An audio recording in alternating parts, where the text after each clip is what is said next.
and to talk to you about what is occurring to public servants just like you in our state.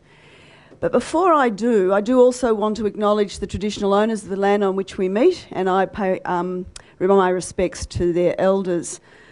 How many people here worked under court? Hands up. Do you remember how brutal, disregarding, attacking the approach was to industrial relations? Swaggering, disregarding what you did, demeaning the job you did. Do you remember what that was like? We also had to deal with that. We also had a change of government in 1999, which was a bit of a surprise to everybody, including the Labor Party. So we were able to rebuild the service. We went from having 10,000 individual contracts, 5,000 people on non-union agreements and 5,000 people on what was known as the MX Award, to having everybody in one central public service enterprise agreement. We do not have a state industrial system. We operate solely in Fair Work. So all of our negotiations have to comply with the Fair Work legislation, and all of the restrictions and the difficulties that we've experienced during work choices are writ large when you're dealing with the Crown as an employer. And that's been part of the process that we've been dealing with over the last few months. The photos behind me that are going to just continue to go through are part of the campaign that we ran last year, which was part of the enterprise bargaining negotiations. But I just want to give you a bit of a flavour as to what we thought those negotiations were like when we did our review of the work that we'd done once the agreement had been reached. One of the industrial staff and another delegate actually independently said they felt they'd been working in a crime novel, a process where they had a storyline filled with lies, deceit, villains and heroes, victims and mystery. And when we asked them why do they see enterprise bargaining like that, because that's not how I felt about it, they said it's because of the lies that the government told pre-election. Not one public servant should be worried about their job. Not one, said Baillieu the day before the election. He probably didn't lie, 4,500 have to worry about their jobs. But he was also the fact that there were mixed messages coming out of the ALP and of the Greens. So we had a Liberal National Party coalition in opposition, committing that not one job would go, not one. But we had a press release from the ALP the week the election started that talked about capping desk-bound bureaucrats. And then we had the Greens having a discussion about abolishing the Department of Transport and creating something called the Public Transport Victoria Statutory Authority, which has now just been set up. Job losses in two components, the Lib Nats, no job losses. So they got in on a lie. We also had, as part of the undertakings or the underpinnings of our bargaining, that we had been told by the previous Labor government that because of the GFC, wages policy would be set at 2.5%. That anything over and above that had to be negotiated through productivity changes, and those productivity changes would be costed by Treasury and Finance. Now, this story is not a very friendly one towards Treasury and Finance, and I apologise to anybody who might be in the room as a delegate from Treasury and Finance. Wages, the process for negotiating wages in Victoria became quite fraught just around the GFC. We were able to finish the last enterprise agreement and we did a 2-year deal. But the government had also, the previous government had made sure that every public sector agreement came out just after the state election. State election was November 2010. So all of us were bound while that election was on, and no negotiations, no discussion about money was going to take place. No privatisation, but we had this problem of the Finance Minister putting out a statement about desk-bound bureaucrats. And it didn't make the Labor Party, after 11 years in government, very popular with the service. So then, in tradition, as all Conservative governments do, we had a Commission of Audit set up. Our second one, Tony, our second Commission of Audit. First one was under Kennett. Gosh, we had a deficit. We had to get rid of 30,000 public servants in one go. Then we had to have another Commission of Audit. And this one had a set of terms of reference that were the basis of a 2-tranche report. The people on that committee was a man by the name of Michael Vertican. He had been brought back by this new government to actually review the finances, but he had been Secretary of Treasury and Finance under Jeff Kennett and Alan Stockdale, who'd overseen the decimation of our service in the 90s. We also had Ian Harper, who had been appointed by the Howard government to the Fair Work Review Tribunal, who had made the very infamous recommendation that, notwithstanding the cost of living, that there should be no adjustment to the minimum wage for a 12-month period. And we also had Mr Challen, who was the Secretary of Treasury and Finance in Tasmania. And the three of them issued the terms of reference for a review. And that review was to look at a whole range of things, including, at point 8, whether any of the services of the public service could be delivered better by the not-for-profit sector or the for-profit sector. Now, that became a bit of a concern for us, but not one other union was concerned about this issue. We couldn't get the NGOs to face that we are looking at a second wave of the processes that we had endured and survived in the 90s. As well as this was occurring, we served our log of claims. Now, we had due to come out of our agreement on the 30th of June last year, and so we had sought to renegotiate. The government asked for some extended time to start to get their log of claims ready because they were a new government and they were just getting their feet under the desks. We granted that extension on the understanding that we would start negotiating in about March. By May, they still were dragging the chain. So we started a process of having a series of meetings across our workplaces. Some of them you can see the beginnings of behind me. The process of bargaining took place in 3 distinct stages: November to June, November 2010 to June 2011, July to December 2011, and then January to June 2012. 18 months of campaigning for people who, come December of last year, were told that they were going to lose their jobs. So the bargaining process became fraught. The government said wages policy would apply at 2.5%. Nothing more, nothing less. The only way we could get more was if the members were prepared to go into what is known as concessional bargaining. Concessional bargaining is just what it sounds like. I will give you an extra 0.5% if you give me this condition. So we had situations where the employer would say, well, we want to get rid of the long service leave. We think that's worth $1,500. Give us long service leave, we'll give you a one-off payment. We'd say no. Concessional bargaining. It got to the point that the final wages offer that they made before we made a decision to apply to Fair Work for a protected industrial action ballot was 2.75, and that was with the trade-offs that they wanted. That did not even sustain our members in the context of a cost of living that was going up. Police were also bargaining. The disability services had started. Nurses had started. So it was becoming quite chaotic in Victoria. You had to almost book with police the day you wanted your rally in a street. But then out of the blue, the government made a wages offer to the Police Association of 4.5% per annum for 4 years. Absolutely out of the blue. No one could understand why, when it's 2.5, it's 2.5, it's 2.5, except when it's 4.5, that they made this decision. It was, of course, voted up very quickly, and the government was able to get one very large group out of the mix. But that then created another problem because we also have 2,000 members that work side by side with police officers. And because of the law and order debate in Victoria, where we're going to lock every Victorian up, which I'm sure will please some of you, we'll lock every Victorian up over the next few years for petty crimes, and we're looking at having the mandatory sentencing such as you've got here. Those sorts of things have been discussed, but we're not looking at giving anyone else in the law and order matrix that sort of money. So no one in the DPP, Department of Public Prosecutions, legal aid, no one in the courts, no one in community corrections, no one in justice, no one in the prisons was going to get that sort of money, just the person that caught them. So that became a real problem for bargaining, and the expectations started to build.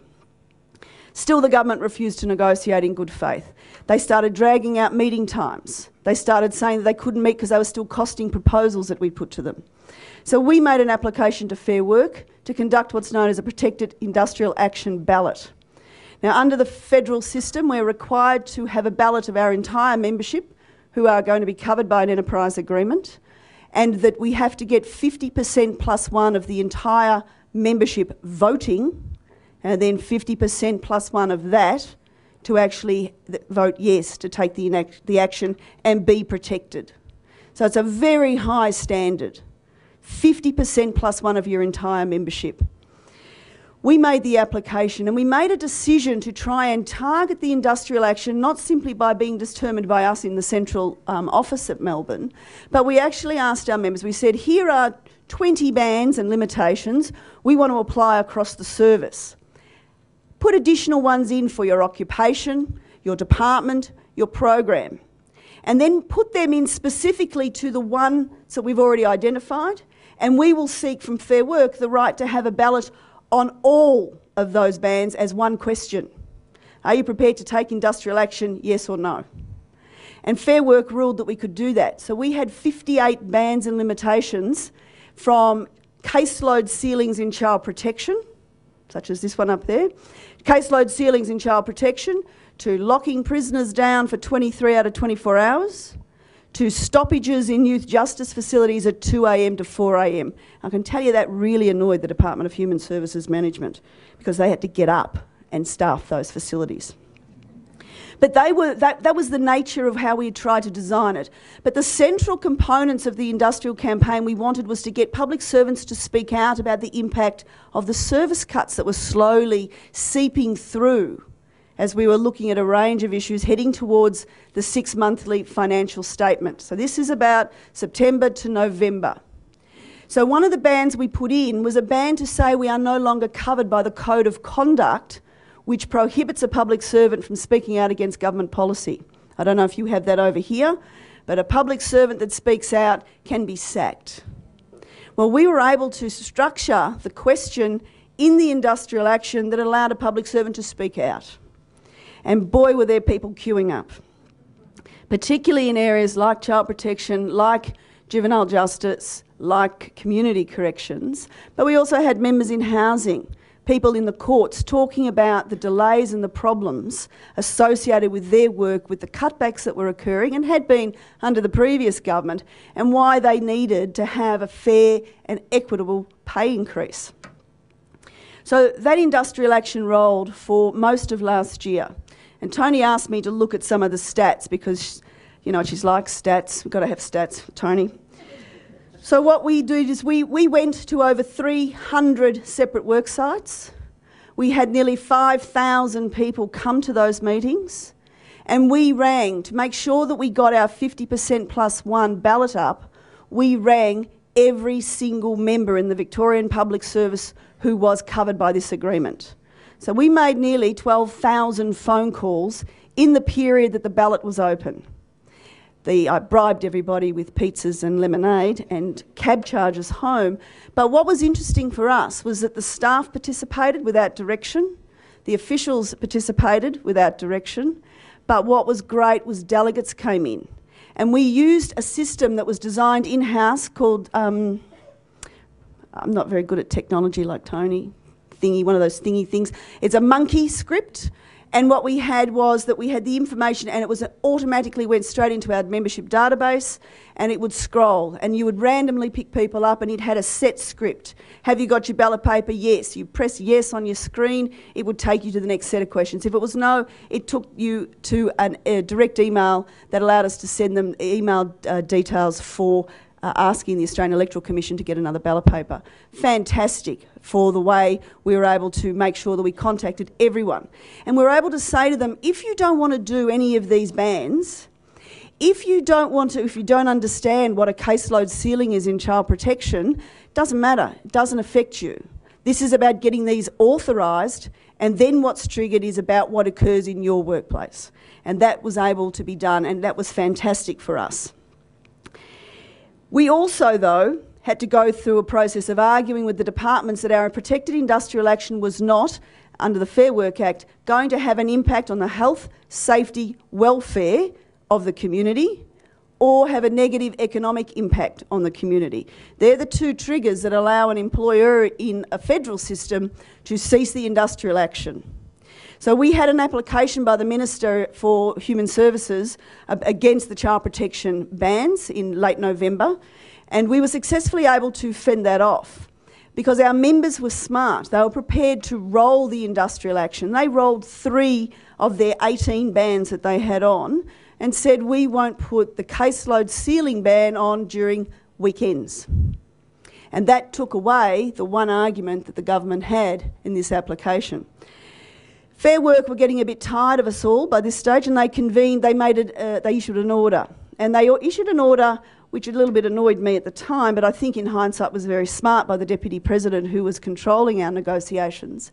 He directed that I attend the negotiations. I like sitting behind pulling the strings. I like to send my staff to do the negotiations. I unfortunately was directed to attend, as was the Deputy Secretary of Treasury and Finance. So we've summoned the most senior union official and the second most senior public servant in charge of the bargaining, and he made us sit there every day for a period of 3 weeks trying to find some settlement point.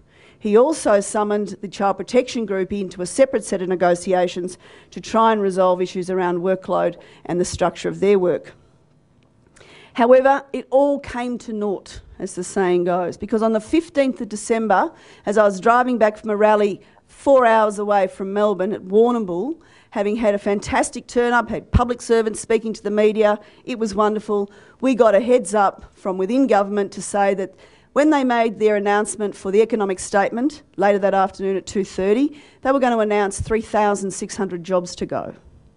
Not one job was their commitment.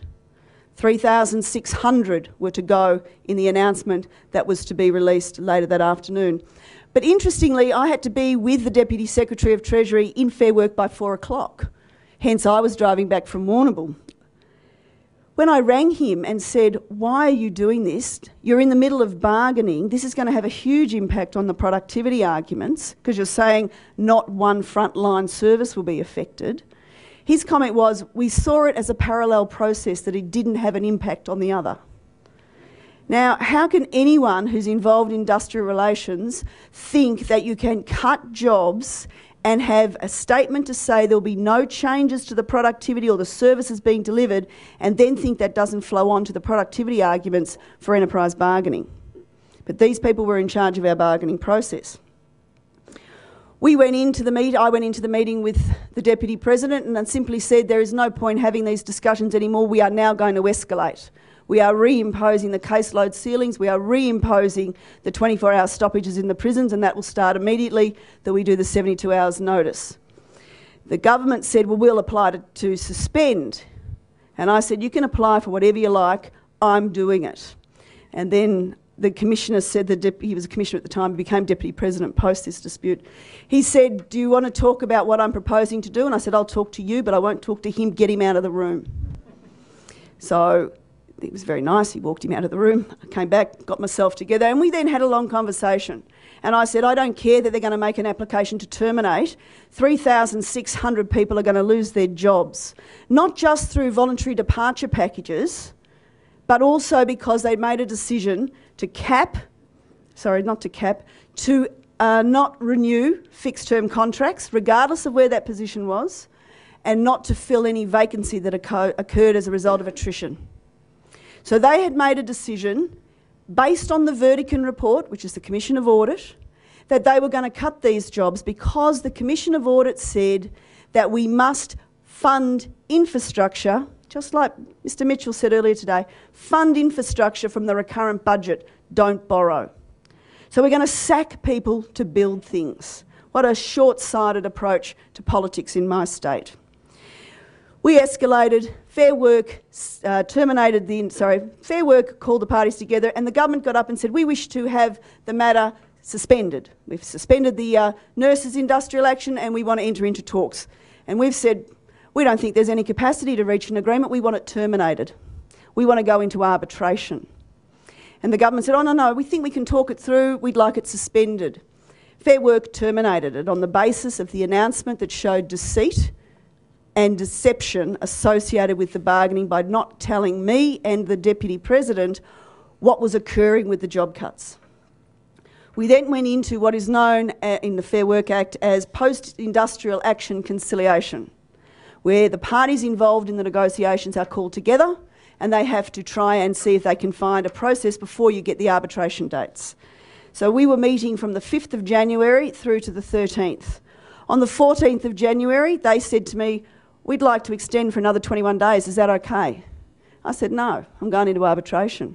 You're going to expose, you're going to sit down and you're going to talk to us about a proper wage outcome, and by the way, we're going to go discovery." Now, does anyone know what discovery is in the industrial relations thing? It's a great process. Yes, where you ask for the documents on the other side that are necessary for the litigation you're about to enter into. That's exactly right.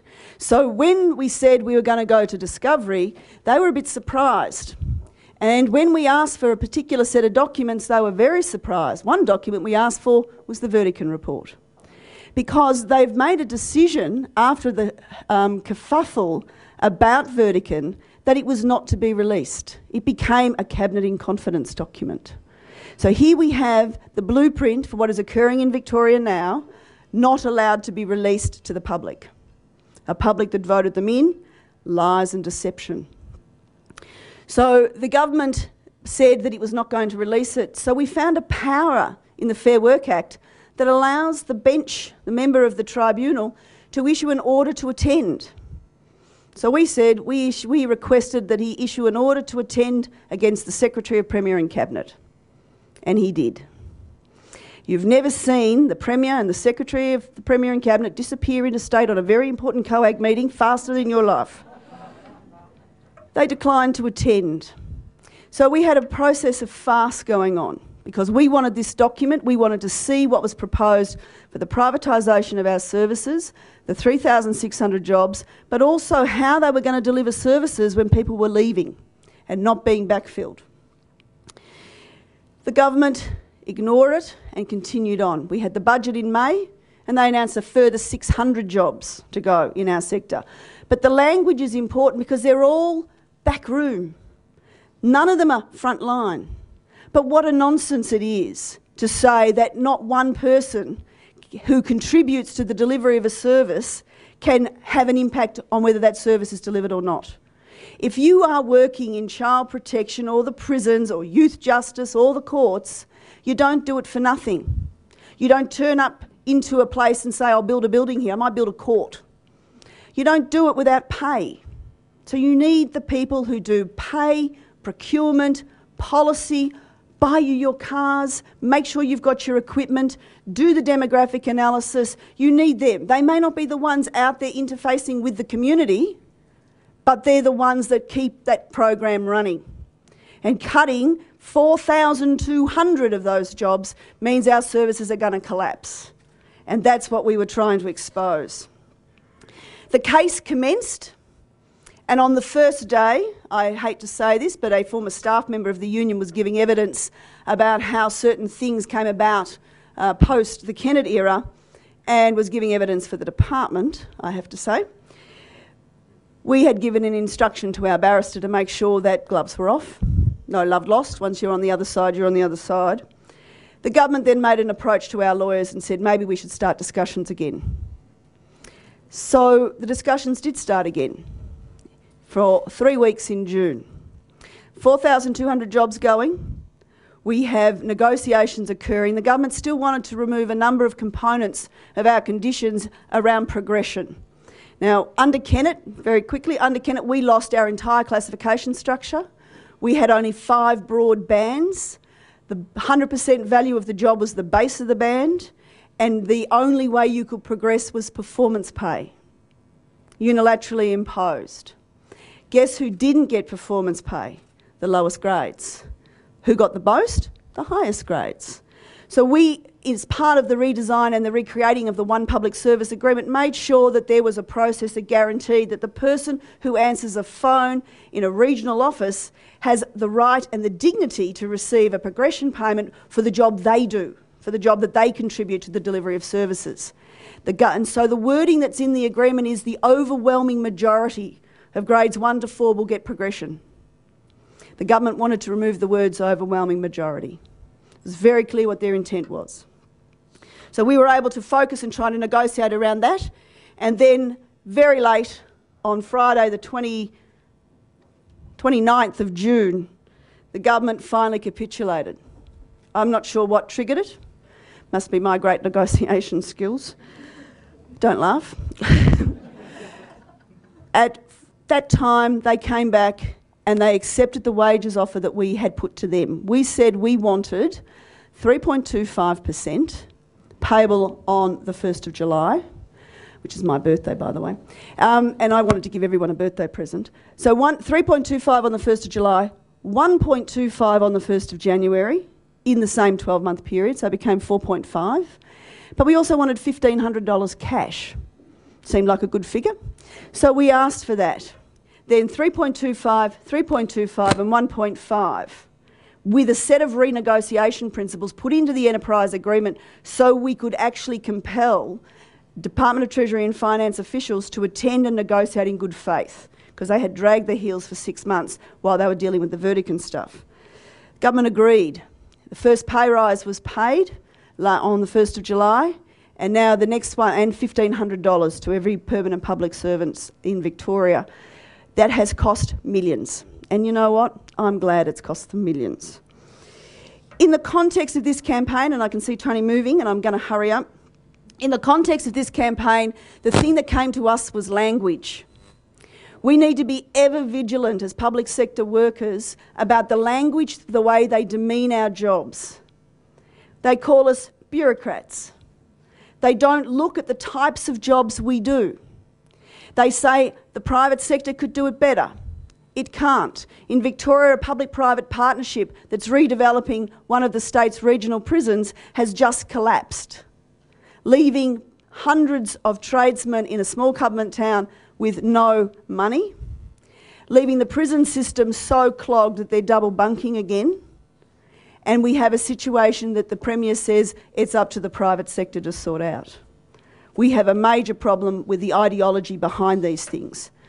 But the government also talks about how they deliver these services and these cuts.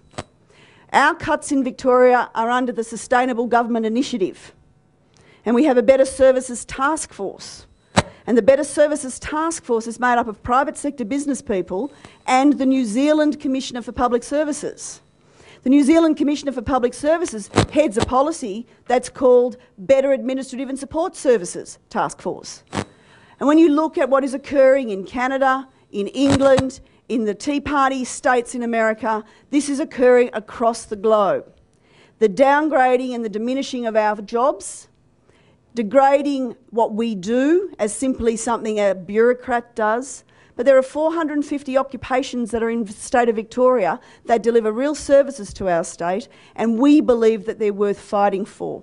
So our job is to take away the lies, to highlight the deceit, to show who the real villains are, and make sure that our public servants are the heroes that really they deserve to be acknowledged for. Thank you very much.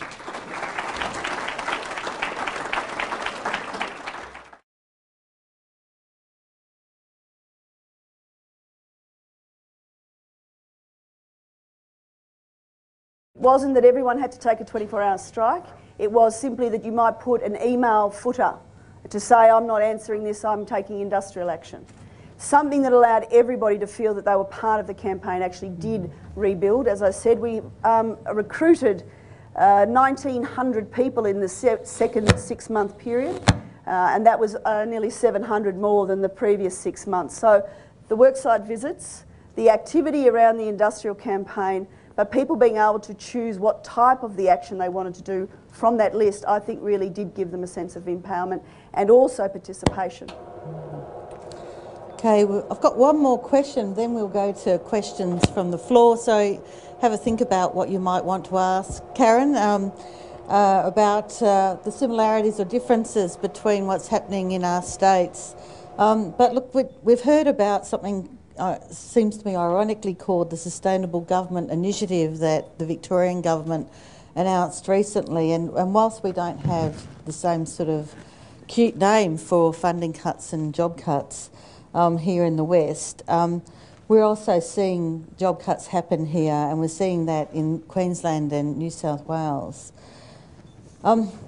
How do you see us across the country turning back that tsunami? It's funny, we describe it as a tsunami as well in Victoria. Can you all hear me down the back? Is it working? Okay, thanks. We describe it as a tsunami as well because no one's seeing what's happening, but they're worried by the waters going out. There's no services in certain towns. We think that the idea is to actually build on some of the stuff that you were talking about today, value positioning. People actually understand what it is a person who works in public housing does, what a person who works in Department of Primary Industries, someone who is a fisheries officer protecting the state waterways. But once we use the nomenclature public servant, they don't. So it's about actually demystifying what it is we do by no longer focusing solely on the type of employer we have, but it's the type of job we do. And then the community actually re-engages with us in many of our program areas. And I think that that's part of the key, is showing that there is a value and placing the value on our jobs and the delivery of the services that we give the community. Because we've found that the people, once they get interested in understanding what some of the jargon means, we think that there will be a significant turn on the government in relation to the next election. And that's what the polling is showing. Okay, does anybody have any questions from the floor? Is there... Oh, Barry, yeah. Look, I was just looking at this brochure that you produced, and the inner page is pretty sophisticated, services to be sacrificed. It builds a case looking at the whole international movement against public servants. Now, I totally agree with that, what you're saying there, but it's a very sophisticated argument that we have to get through to people. How did you find running that argument? And I'm asking this because when I get back to work following this delegates conference, I want to try and convene a meeting of members and non-members to explain much the same as what you've just got there. We haven't yet finished trying to explain it. It's a bit like what Mr. Mitchell was saying today about getting people's head around what is a very complex argument, because the media, private sector businesses are all saying that we're not efficient in the way we deliver services. But the reality is this is actually a political underpinning to allow them to privatise our work and not to deliver on the programs that the community really needs. How many people really want to have an interface with sheriffs or with community corrections or with prison officers? These are things, though, that give us a fabric of society and a quality of life that's really important, and it shouldn't be subject to profit. And on that basis, we need to try and explain it without using the jargon of the other side, but actually highlighting the lies and deceit that the words are about. And that's what we've tried to do with the centre spread, is to show what each one of these conservative governments around the world are using to describe what is occurring here, in Tasmania, in New South Wales, in Queensland. I was saying to Tony, I couldn't find what Mr. Barnett was calling the Western Australian model other than the privatisation agenda. So that's why we haven't got it. If you've got a new, particular form of words that you think might describe it in such a 1984 way, then we'd be interested to look at that, because that's really what it is, unpicking what they're using as their marketing tool. And why I mentioned Court at the beginning and Kennett is because the difference between these Conservatives and the ones from the 90s, the ones from the 90s went in jackboots and all. They'd already been 10, 15 years of denigration of public servants, and then they were able to come in and no one cared. We had financial crisis, we had to do this, it's building the state. But when people realised what was occurring to whether their kids could go to that school or whether they were going to have an integration aid helping them, they realised they couldn't because it was being privatised. And it's about, from our view, and it's still a process, we've got 18 months before our election, our view is to try and take the messages about our jobs into our communities. But the other part, sorry Tony, it's a long answer, the other part is that in Canada, the Canadian Public Sector Union, when they were being attacked by the social credit movement, it was a precursor to Kennett and Court, they made a decision to show the private sector businesses what a public servant dollar meant to them. And they ran a campaign where they had little red stickers they just put on their money, and they were red stickers that they then traced going through the economy so you could see where a public service dollar was spent. And that changed the perception of a lot of the small business people who thought that they'd be able to jump into the government work, and the reality was it might have had an impact on their own businesses. So they're the sorts of things we're looking at doing. Okay, thanks. Do we have another question? Andy? In Western Australia, I think in the last year we've had, 1,200 redundancies, effectively job cuts through attrition. What was said today is there's probably another 1,500 to go, mostly from the vacancies that already exist. Now, in health, for example, which I represent, there are 500 vacancies every week. Most of those are clinical positions. So in order to get rid of these 1,500 jobs, it sounds like we're going to have to get rid of frontline services anyway. And they'll do it through various means, no doubt. And so what we've actually got is huge numbers now. It isn't just a matter of enterprise bargaining and trying to get more money for the existing members. It's to save our members' jobs. And the sort of the fair work thing, or here we've got the industrial relations thing. It's very hard to stop those cuts at the moment because there isn't any legal provision.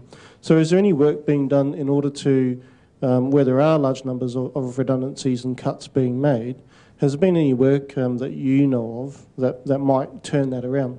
I mean, if you look at Queensland, for instance, I think they've had, 15,000 jobs cut recently. So what we're actually seeing is large numbers of cuts through various different methods, all achieving the same result: reduction of people like myself and other people.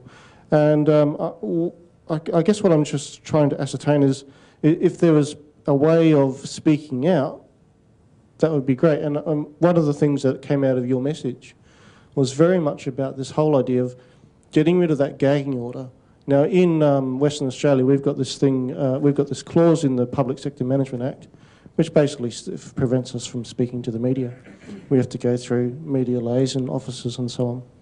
And that prevents a lot of speaking out. And then if you look at the individual agencies, a lot of these have these social media guidelines so that you can't actually, policies, that you're not allowed to even speak out. In my department, we're not allowed to even speak about the Department of Health in social media. That's how bad the gags are. So the censorship thing is paramount about closing down the argument so that public servants can't speak out. So part of that would then be about, well, can we get the families of the public servants to speak out and so on? And I'm just wondering what your experience has been in regards to that tactic that you've used in Victoria and how that worked in terms of the gagging order in particular. Public servants are very nervous about speaking to the media because of the application of the Code of Conduct. Ours isn't in an act, it's in a Code of Conduct that we don't have a Public Service Commissioner as such, but the Public Service Standards Commissioner will issue. But because we've got a federal a federal agreement, there is this issue about the constitutional relationship between federal law and state law.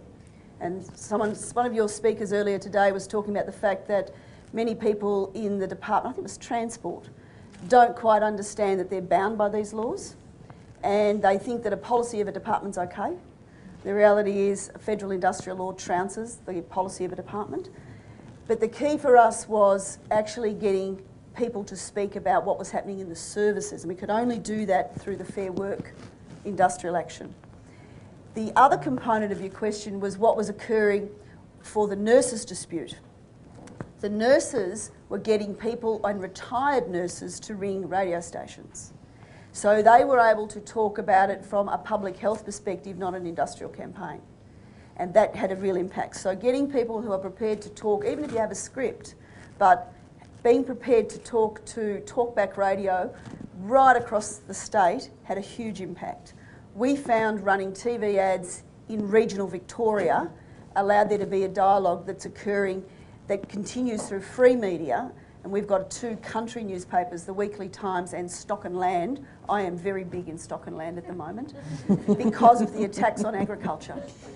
And we've been able to talk to a group of people who would never consider what a union's agenda might be until they see the fact that they've closed 15 Department of Primary Industry offices in regional Victoria.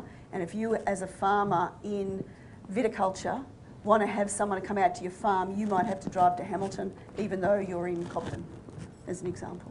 So it's about trying to find the way to get people to get the message out. It might be a one-off campaign media-wise, and then it's about having it picked up by community conversations, but also through getting the stories into quirky areas, and that's why we're focusing on regional Victoria, so we can get heard around the cacophony of other stories. Oh, well, I was going to just ask Karen, I guess, that's all right. I was just going to ask you, I guess, on a more personal level, a question about what highlight moment you've had in recent campaigns, and also what keeps you going. Well, as I facetiously said to Tony, this is all between us and whoever's on the other end of that. What keeps me going? The occasional glass of wine, I have to admit that. But it's also having small wins and celebrating them with the staff and the delegates, whether they are massive wins for the whole group. So winning the pay rise was significant, but also we've run a couple of individual cases that meant a lot to the person affected when we took on.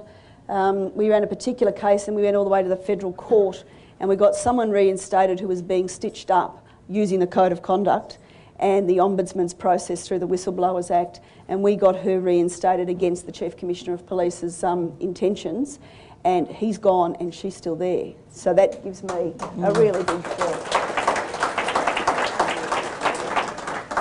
Excellent. Look, Karen will be around with us for the rest of the day, and so there's lots of opportunities to have a chat with Karen and learn a bit more about what it's like to be also facing the sort of cuts and that sort of stuff in Victoria and the work that's happening there. So, look, I'd like to thank you very much for making the effort to jump that rabbit-proof fence. We do have a small token of appreciation, and given your last response is probably apt. Oh, stress management. Wow. So thanks very much. Look, we're going to have to make this tea break very short, so if you can be back here at 3:05, so that's a really big ask. I know you'll have to be quick. Thank you very much. We're going to run the TV ads whilst you have the afternoon tea break, so you can see what they were like, okay? Thanks, everybody. Dear Mr Baillieu, when you spoke before the election about fixing the rising cost of living and improving our basic services, it seemed so fair. That we voted for change. But now you're capping our wages at 2.5% and asking us all to work for less. or taking our jobs away. This is not the promise you made. It just makes it harder For us to deliver all the essential services our state desperately needs. Is this really fair? Mr Baillieu, All we want It's fair pay for fair work. please reconsider and give us the fair go that we gave you. and properly fund Victoria's public services. Fair pay for fair work. Now that's what we call fair.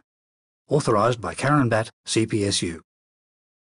Ted Baillieu promised to fix basic services and protect public sector employees. But now he's cutting 4,200 jobs and says this won't hurt services.